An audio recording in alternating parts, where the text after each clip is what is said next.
Fala galera, estamos de volta agora para falar sobre outra substância orgânica. Na aula de hoje iremos falar sobre lipídios. Já falamos de carboidratos, se você não viu essa aula, retorne lá, assiste a aula sobre carboidratos para não ficar perdido, tudo bem?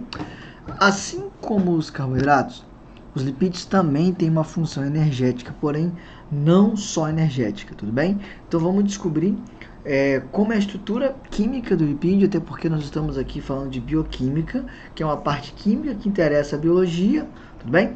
Então vamos partir agora para falar de lipídio. Pega aí seu caderno, anote tudo que você puder, se precisar dá aquela pausa e continue assim que você precisar. Tamo junto. Então galera, falando aqui de lipídios, eu vou pegar o meu marcador aqui para poder me auxiliar. Show de bola. Deixa eu ver se está certinho aqui. Vamos falar de lipídios. Não marcou, mas tudo bem. Ela tem que botar a cor. Pronto. Então, os lipídios são muito conhecidos também como gordura e óleo, tá? São, em regra, apolares. Isso aqui é uma história muito importante, muito importante. Substâncias polares, como a água, elas têm polos mesmo do ponto de vista químico, tá? E elas conseguem se ligar a outras substâncias também polares com muita facilidade. Já as gorduras, os óleos, ou seja, os lipídios, eles são apolares, eles não possuem essa polaridade química, o que os torna insolúveis, eles não conseguem se misturar com água, ele só vai se misturar com outra substância que também é apolar como eles. Então, uma das principais características dos lipídios é o fato de serem logo em seguida, que a via de regra, são apolares, hidrofóbicos. O que significa ser apolar, hidrofóbico? Significa que eles não se misturam com água, tá? Queria que isso já ficasse aqui, pronto, já ficou direto agora, tá? Hidrofóbicos, eles não se misturam com água. Palavras importantes que a gente precisa guardar quando se fala de lipídio, porque são características muito pertinentes a esses caras aí, tá bom? Então, só fui dar uma olhadinha que estava tudo bem, tá gravando? Então, portanto, não solúveis em água. Apesar de serem considerados muitas vezes por leigos grupos de moléculas prejudiciais à saúde, são essenciais para o funcionamento do corpo humano. Pessoal, a gente não pode dizer assim, não vou nunca mais comer gordura. Faça isso não. Existe um grande químico, nosso querido glorioso pai da termodinâmica, o Lavoisier. Ele tem uma frase que, se não for dele, perdoem aí, mas até onde eu sei, essa frase é do Lavoisier: tudo é veneno, tudo é remédio, depende da dose. Até mesmo se você beber água demais, isso pode ser letal para você. Então, gordura não faz mal, o excesso de gordura faz mal, tudo bem? Além disso, existem vários tipos diferentes de lipídios. E você está aqui agora para começar a conhecê-los. Eu iniciei a aula falando que eles têm, assim como os carboidratos, função energética. Mas assim como os carboidratos, ele tem outras funções, como estrutural, entre outras. Eu não vou começar a dar um spoiler aqui logo não, porque senão a aula acaba rapidinho, tá? Então, vamos começar a conhecer agora a classificação dos lipídios, né? Que nós veremos aqui a partir daqui. Então, lipídios simples, glicerídeos, talvez um dos mais importantes tipos de lipídios, porque os glicerídeos estão presentes na manteiga, no leite, no queijo, no ovo, etc. São os lipídios aqui, ó, maior quantidade dos alimentos. Então, a maior parte dos lipídios que a gente come são esses glicerídeos aí. E eles podem ser óleo ou gordura. O que vai diferenciar um óleo, uma gordura, né? O óleo, a temperatura ambiente é líquido, e a gordura, a temperatura ambiente, ela é sólida. A diferença básica é essa, tá? Mas os glicerídeos são formados por cadeias longas de ácidos graxos. Aí eu paro aqui e falo. Se você não conhece o que é um ácido carboxílico lá da química orgânica, seria bom que você conhecesse. O ácido carboxílico, ele é mais ou menos isso aqui, ó. O ácido carboxílico é uma cadeia, é um ácido orgânico, que no final da sua cadeia, ele termina com essa terminação aqui, ó, carbono C, né, o carbono, dupla O, tem um oxigênio aqui, ó, um carbono e um OH. Se a sua cadeia de carbono, tá, terminar com esse radical, C dupla O, OH, Trata-se de uma função orgânica, da química orgânica, que é um ácido carboxílico. Aqui na biologia, se nós temos ácidos carboxílicos, assim como esse que vocês estão vendo aqui, ó, de cadeia bem longa, nós chamamos esse ácido carboxílico de ácido graxo. Ele tem 16, 25, 22, um número muito grande de carbonos, tá? Então, isso aqui, o que eu marquei aqui agora de amarelo, é um ácido graxo. O que vocês estão vendo aqui, à esquerda desse ácido graxo, também é muito importante conhecer um pouquinho de química orgânica agora, tá? Seria, olha, uma substância que termina com OH, ela é um álcool. E aqui nós temos um triálcool, 1,2,3-propanol. Esse álcool ele tem um nome muito importante para nós na biologia, que é o glicerol. Glicerol. Então, quando eu tenho um glicerol, olha ele aqui embaixo também, ligado a 3 ácidos graxos, tá?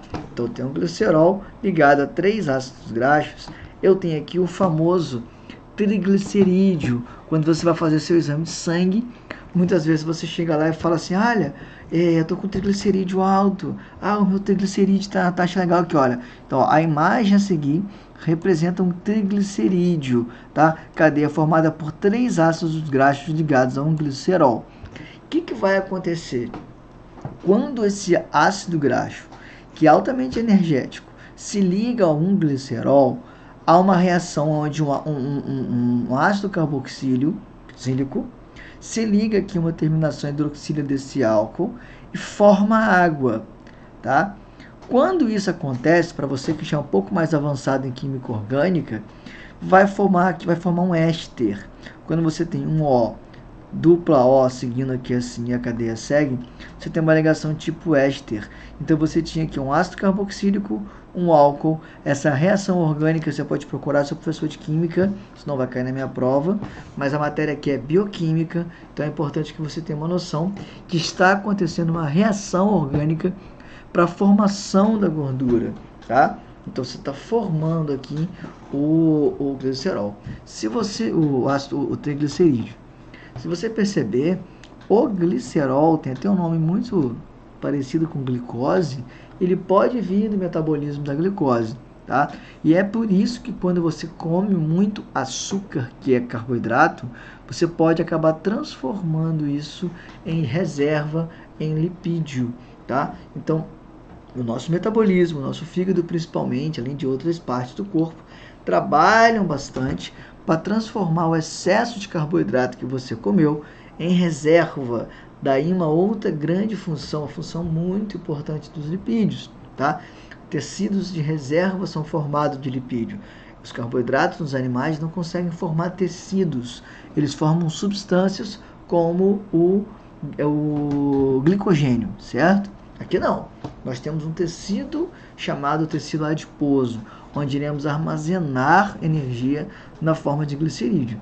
Mas aqui nós estamos observando que encontramos esse lipídio aqui, ó, na manteiga, no leite, no ovo, etc e tal, tudo bem? Então, aqui, olha que legal que eu falei, né? Sim, uma coisa que eu já ia falando, esquecendo, da química também.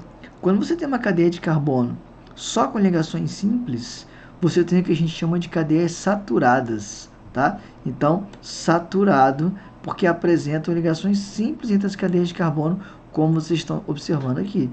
Mas o meu ácido graxo, minha gordura, ela também pode ser insaturada. Você vai falar, gordura insaturada. Sim, porque você tem uma insaturação, uma ligação dupla, como vocês estão vendo aqui onde eu estou marcando, é uma insaturação. E aí você vai ter uma ligação dupla entre as cadeias de carbono, pode ser uma ou mais insaturações, tá? E aí você vai ter um ácido graxo insaturado, consequentemente você vai ter um glicerídeo, um triglicerídeo, né, uma gordura saturada, ok? Então, um dos primeiros tipos de lipídios que nós temos são os glicerídeos encontrados em grande parte dos alimentos que a gente come, beleza? Então, aqui mostrando mais uma vez. Outro tipo de lipídio extremamente importante são os cerídeos. É isso aí, ó. Você vai aqui, ó, no ouvido e vai tirar sua cerinha. Mas também, né, não precisa ser tanto. A gente pode encontrar aqui na abelha. A abelha também produz cera. A planta também tem cera. Então, ó, nesse grupo estão as ceras, como a gente já falou. favo de mel, um exemplo aqui nessa figura ao lado.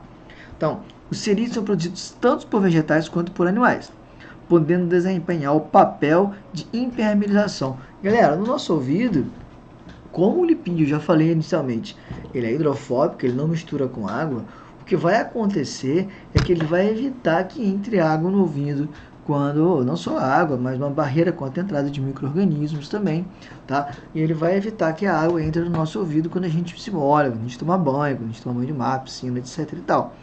Então, é uma forma de permitir que o som entre, mas que a água não entre. Pode acontecer de entrar, dá um trabalho, você tem que tirar, mas extremamente importante no nosso canal auditivo, tá? Então, nas plantas também, olha, existe uma planta chamada carnaúba e o babaçu também, muito comum na região do Nordeste, lá na região Nordeste, principalmente ali na Mata dos Cocais, né? Para quem já estudou biomas, sabe que fica ali localizado entre a região Norte e a região Nordeste, lá pelo estado do Maranhão, tá? Piauí, um pouquinho por ali, você tem Mata dos Cocais, onde existe uma grande quantidade de palmeiras, né? Já diria o Gonçalves Dias, minha terra tem palmeiras, onde canta o sabiá, né? A canção do exílio. E realmente lá tem muitas palmeiras, o babaçu e a carnaúba, elas têm uma folha extremamente rica, muito rica em cera. Assim como a couve que a gente conhece aqui, né? Então lá na região Nordeste, eles fazem muitas casas, né?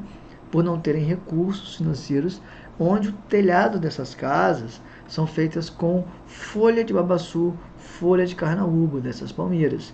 E aí, quando chove, por essa folha ter muita cera e a cera repelir a água por ser hidrofóbica, não chove dentro da casa.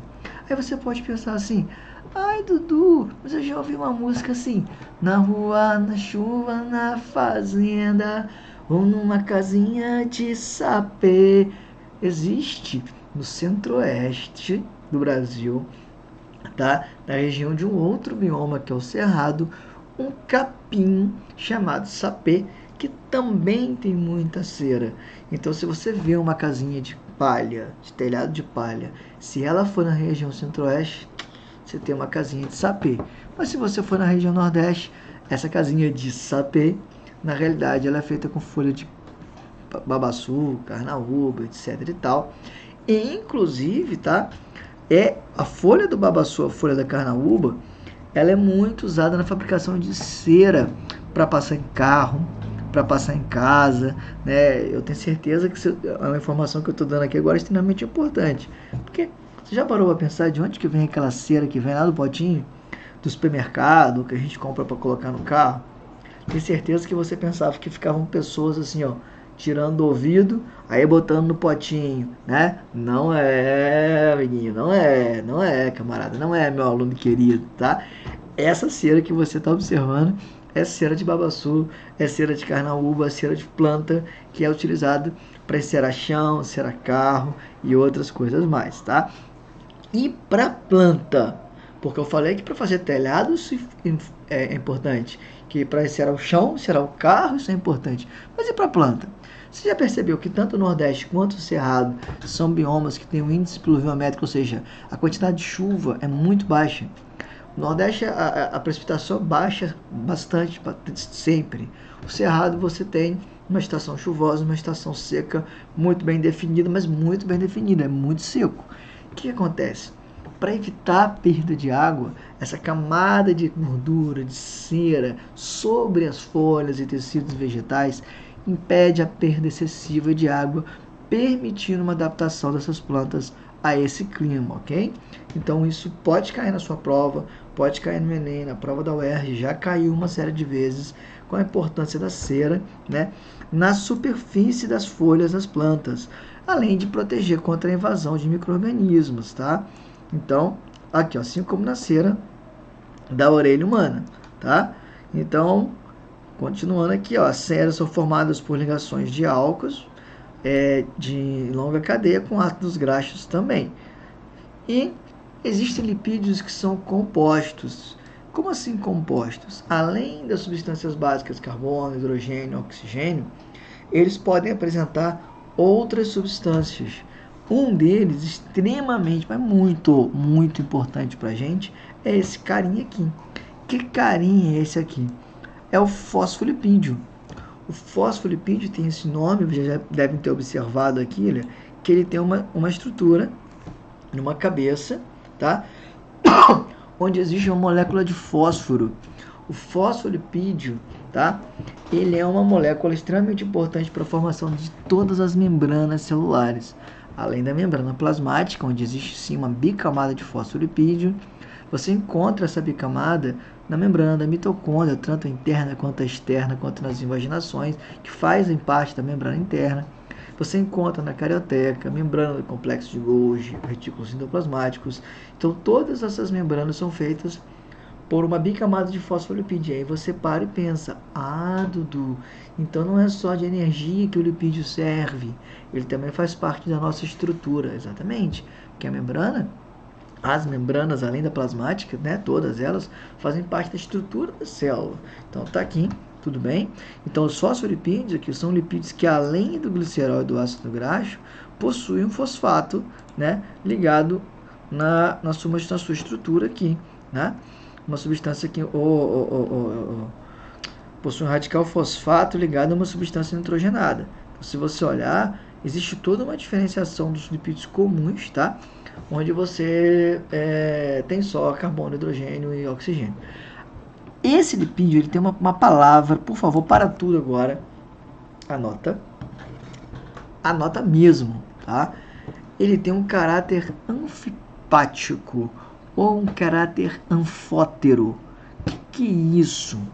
Essa molécula aqui, que é o fosfolipídio, ele tem uma parte apolar, né, e outra parte apolar. Perdão, polar, né? Falei errado. Então, assim, a molécula apolar são as duas cadeias aqui, ó, de ácidos graxos. Já a cabeça dele aqui, ela é polar. Então, ela é uma molécula que simultaneamente ela é polar e apolar. Eu vou dar um exemplo para vocês de uma substância anfipática. Não é a fosfolipídio, tá?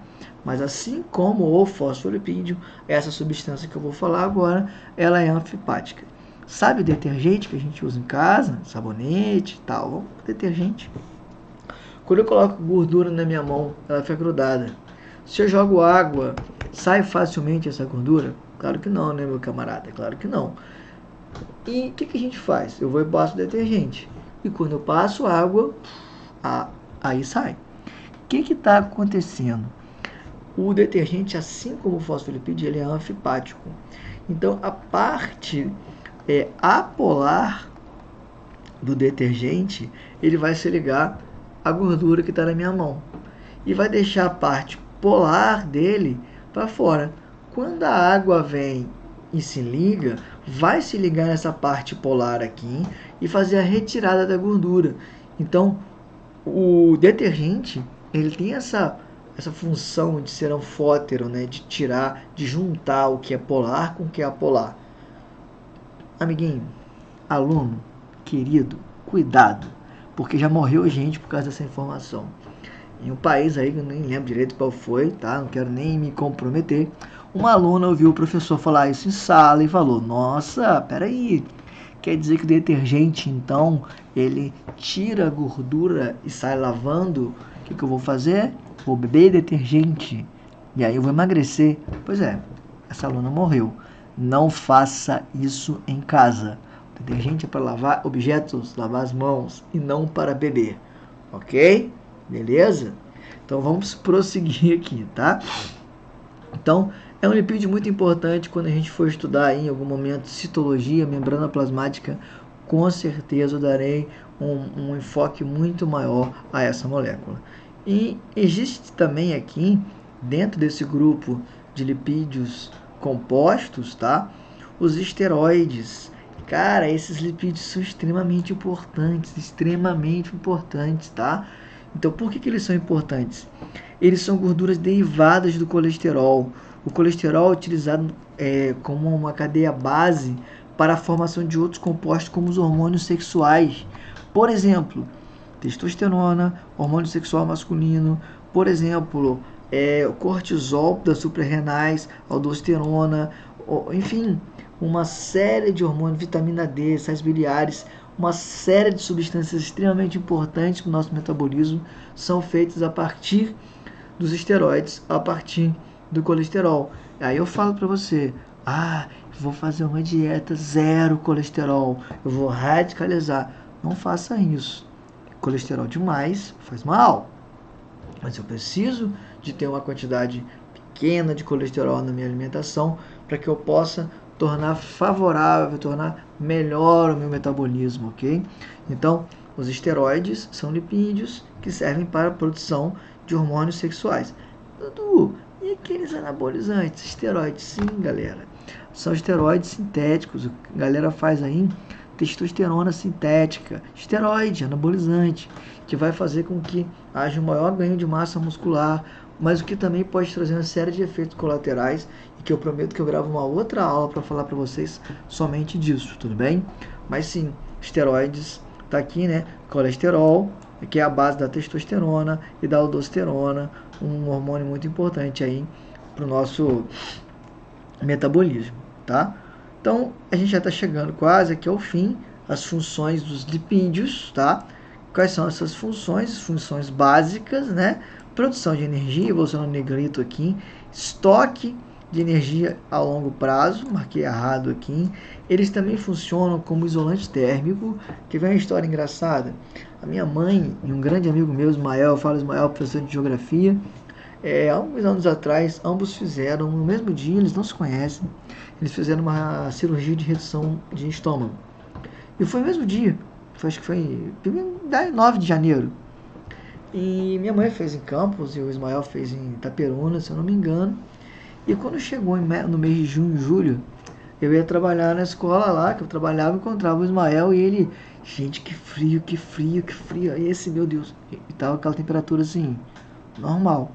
Eu ia visitar minha mãe, mesma queixa, meu Deus, que frio, não tô aguentando, que frio. O que aconteceu com eles?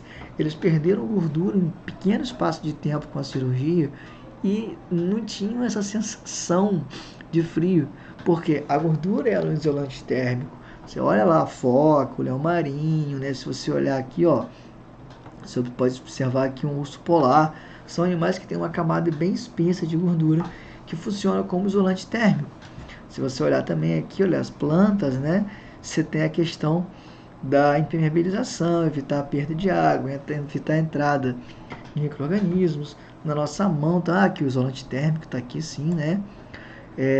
Isolante mecânico, a gordura ela tem uma certa, ela é macia, né? Não é dura, permite que as coisas toquem na gente sem causar grandes problemas, tá?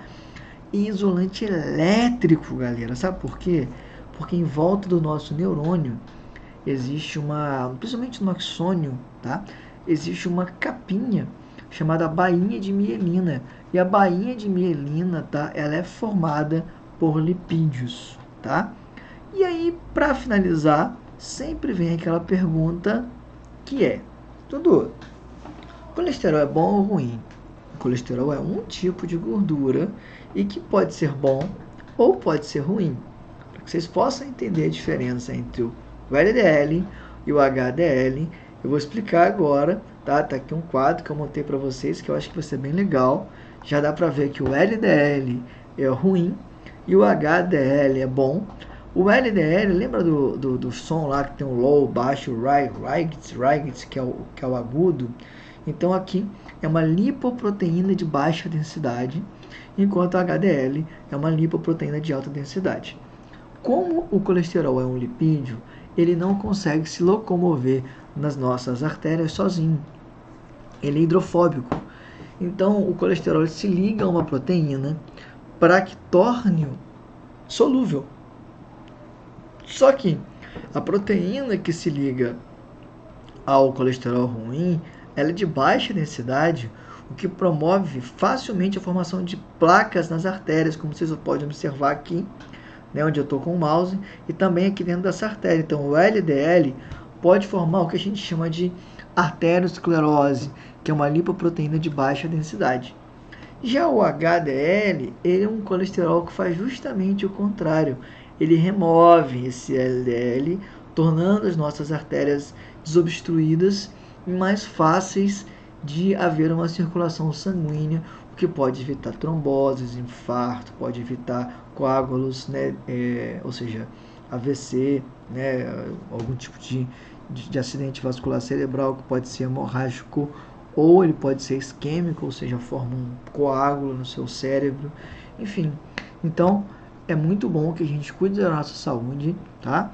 E entenda que os lipídios fazem bem, porém em doses ideais dentro de cada alimentação. Isso vai variar de acordo com quanto de exercício físico faz, quanto você não faz, tá? Mas nunca pensem que o lipídio ele é totalmente um vilão da alimentação, porque de fato ele não é esse vilão, tá? Então, galera, partindo aqui agora pro meu lado youtuber, se você gostou dessa aula, o que você vai fazer? Dê um like, se você chegou até aqui, que você gostou, dê um like aqui, tá? Se inscreva no meu canal, o Olhei e Passei, que é o canal que eu estou utilizando aqui para essas aulas, e compartilhe com seus amigos, porque agora eu estou curtindo essa onda de youtuber, meio que obrigatório, mas espero muito que vocês tenham gostado e que a gente já se vê na próxima aula, beleza?